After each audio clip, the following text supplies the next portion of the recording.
which means that we are finally below 300 pounds. I'm so excited.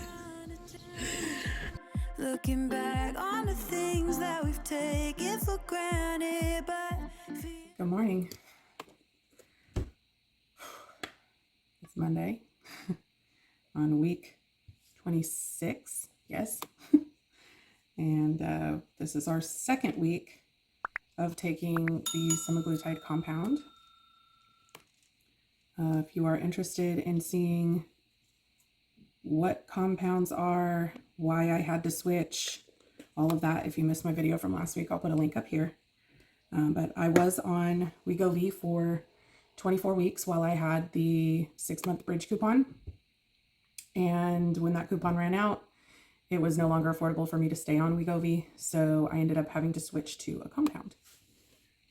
Sorry, my camera was doing something weird.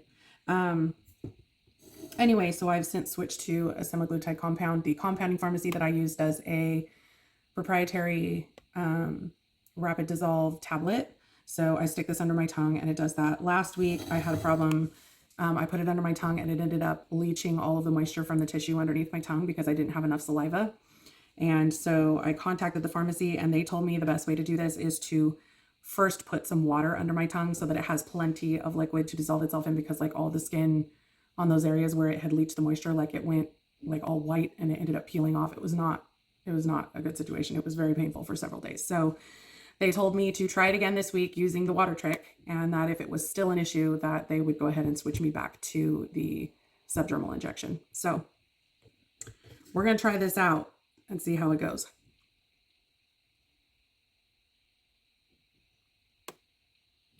Oh, cold.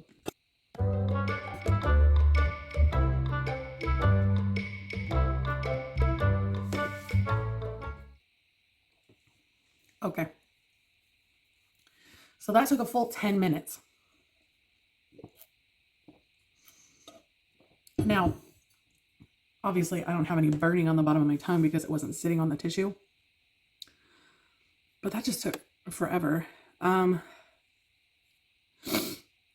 I'm going to have to contact the pharmacy and see if maybe I'm doing it wrong. Maybe I'm not supposed to wait for the entire thing to dissolve, but there's nothing rapid about 10 minutes of dissolving.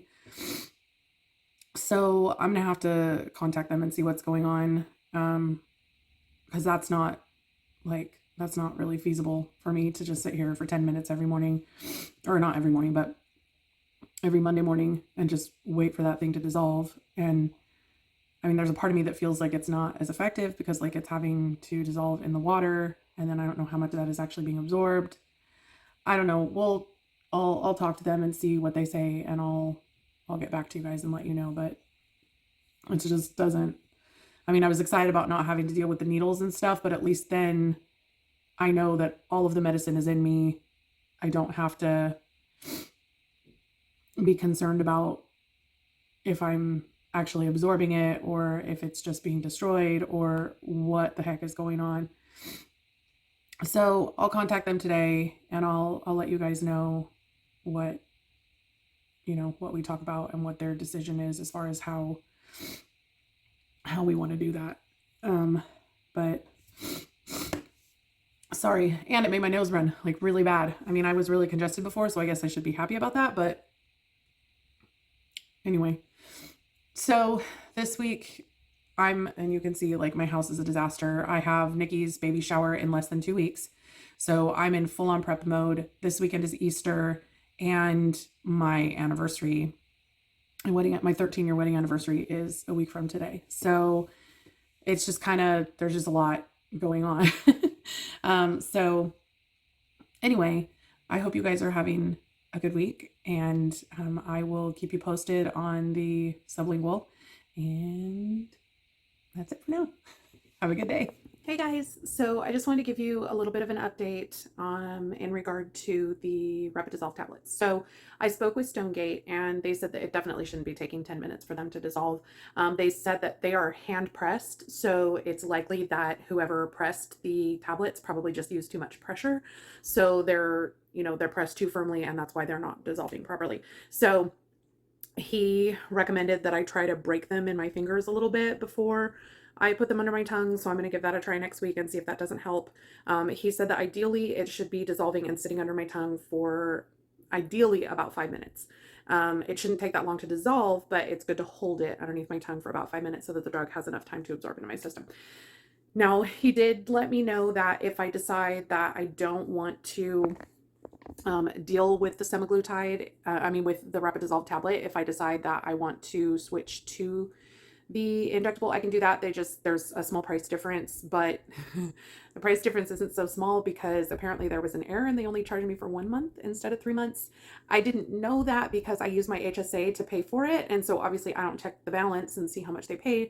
I offered to pay for the other 2 months, but they said that it wasn't my fault and that it was their error. So, they're not going to charge me for the difference. So obviously if I decide to switch to the injectables though, I would need to pay for the difference because what I paid for that 1 month doesn't even cover the raw materials that they use to make the drugs for me. So once again, Stonegate is amazing.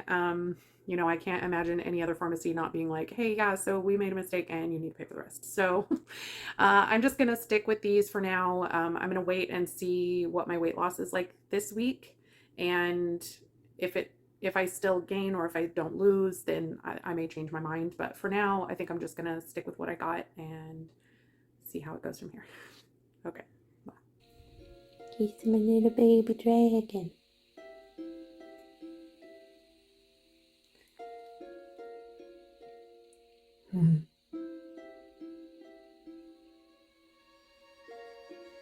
Hey guys, so it is crazy early on a Saturday morning.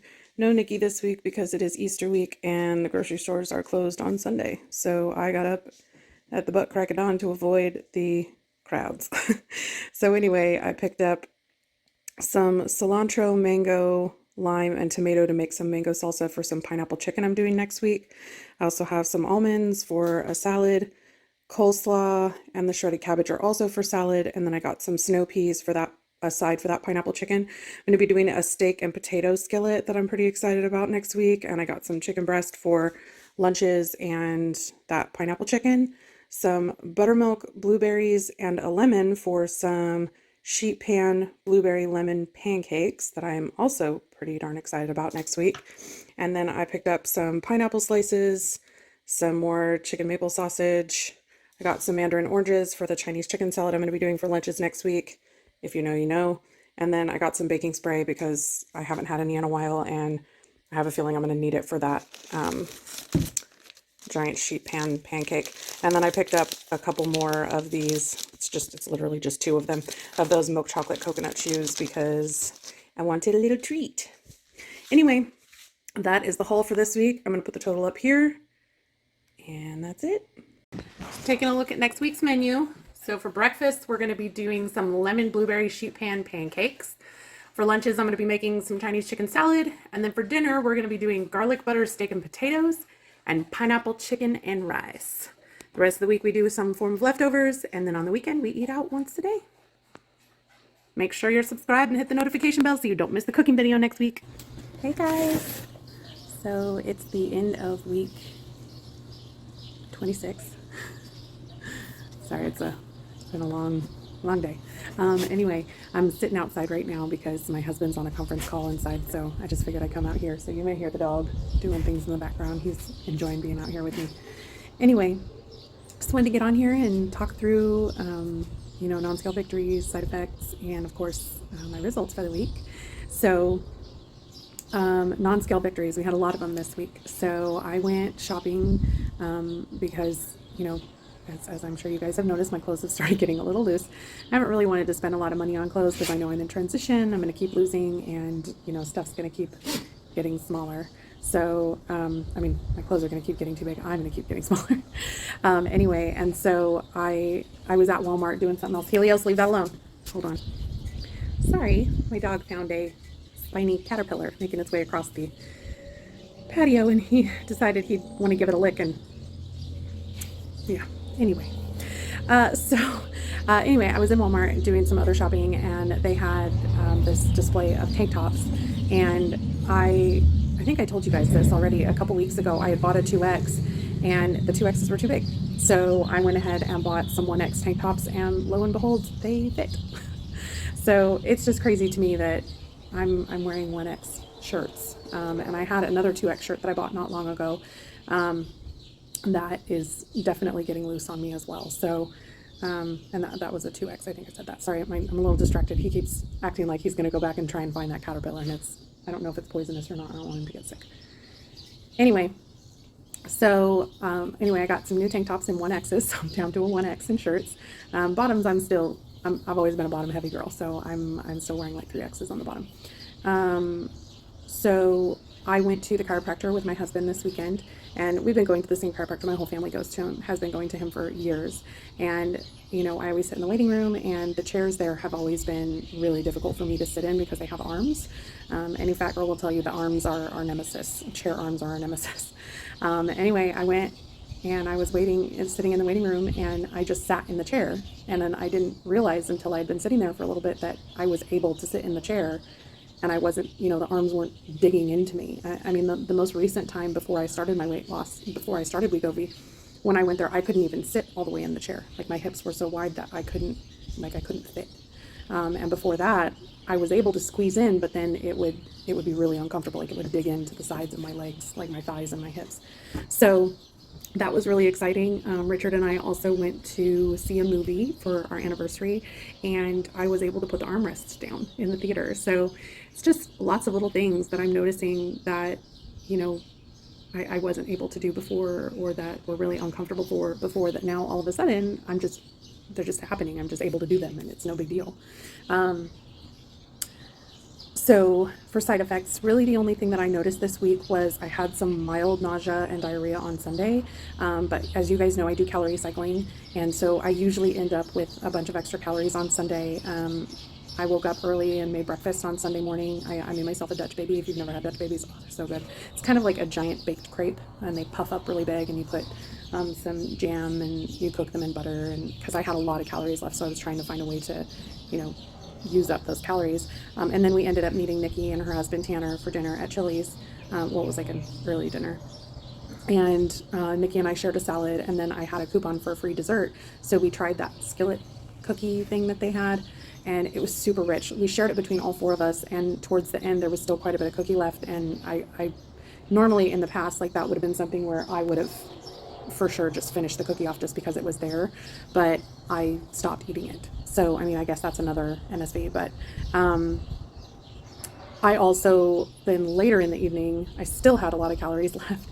So I ate some chips, and then I also had some ice cream. And so it's really no wonder that I had a little bit of nausea and some diarrhea, because my body just wasn't happy. One of these days I'm going to learn the lesson that just because I have extra calories left doesn't mean I need to use them. But I also have kind of that tendency to think that if less calories are better, even less calories are even better. So I just need to get better about, in general, eating more during the beginning of the week. And I've started to kind of readjust so that I'm trying to incorporate more calories in my meals during the week. And I think I'm starting to do a better job of that, but I've still got a little work to do there.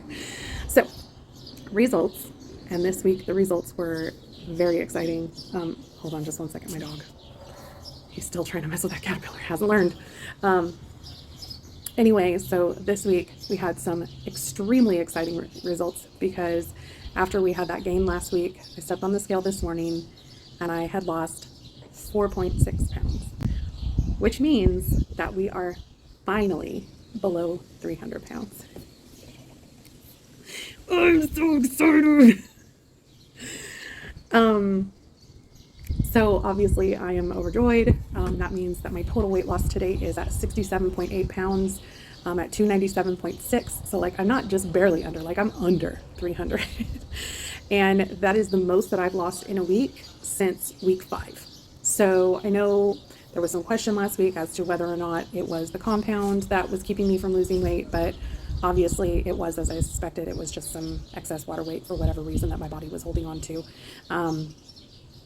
And this is the most I've lost since week 5, and it was only, like, beaten out by week 5 by 0.1 pounds. So, like, in week 5 I lost 4.7 as opposed to 4.6 this week. So it's definitely the most I've lost in a very long time, and only the second second highest amount that I've lost since starting this journey 26 weeks ago. So that is quite obviously very, very exciting for me. I have been waiting for this day expectantly for quite some time, have been hoping to be under this mark for quite some time. And it is really, really exciting to finally be under that 300-pound mark. I know I still have a very long way to go. I've still got more than 100 pounds to lose, but it's just, I haven't been under 300 pounds in over a decade. And that was the first time that I had been under 300 pounds in over 5 years. So I've spent the majority of my adult life over 300 pounds. And I feel like this is the first time 10 years ago when I was under 300 pounds, I was doing HCG. And if you don't know anything about HCG, I wouldn't spend a lot of time looking into it. It's not safe. It's not healthy. It's not sustainable. It's just not good. So I have lost lots of weight before, but never in a way that was actually healthy for my body. This is the first time that I feel like I'm actually starting to heal my relationship with food, and I'm actually starting to do things in a way that I can sustain long term for my health. So anyway, I hope you guys had an amazing week, and I hope you're feeling encouraged and lifted up. And if you're having a rough week like I was last week, just know that there are better weeks around the corner. Anyway, I will see you guys in the next one. Bye. To be better without what's been holding us back now.